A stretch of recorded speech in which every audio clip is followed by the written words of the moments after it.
সবাইকে গেঁথে দিয়েছে একই সূত্রে, তৈরি হয়েছে ভ্রাতৃত্বের বন্ধন। দাবি একটাই, কোটা সংস্কার করে যৌক্তিক পর্যায়ে নামিয়ে আনা। সকাল থেকেই ঢাকা বিশ্ববিদ্যালয়ের বিভিন্ন হল এবং রাজধানীর বিশ্ববিদ্যালয়গুলো থেকে ঢাকা বিশ্ববিদ্যালয় গ্রন্থাগারের দিকে আসতে থাকে কোটা বিরোধী আন্দোলনকারীরা। টুকরো টুকরো মিছিল পরিণত হয় জনসমুদ্রে। প্রতিবন্ধী, ক্ষুদ্র নিগোষ্ঠী এবং মুক্তিযোদ্ধার সন্তান পর্যন্ত কোটা রেখে সর্বোচ্চ 5% কোটা রেখে সংসদে আইন পাস করে কোটার একটা স্থায়ী সমাধান করতে হবে। পড়ার টেবিলে ফিরতে চাই। আমরা আশা করি আমাদের নীতি নির্ধারক যারা রয়েছে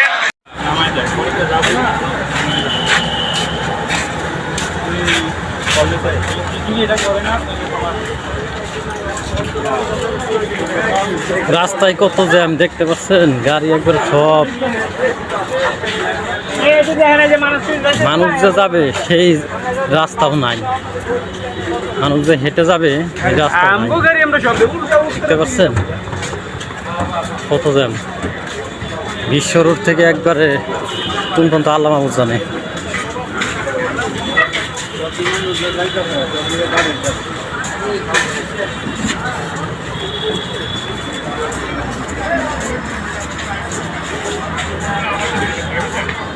রাস্তায় যে জ্যাম ভাই, হ্যাঁ এদিকে যাওয়া সম্ভব না ভাই। হ্যাঁ,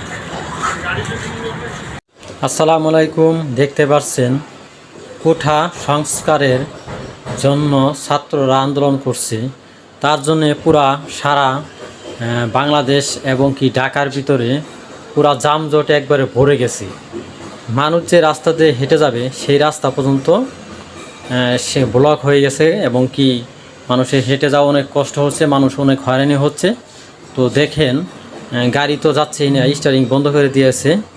তো আমরা সরকারের কাছে আবেদন করব যে এটা তাড়াতাড়ি এই সমস্যার সমাধান করার জন্যে আকুল আবেদন করছি।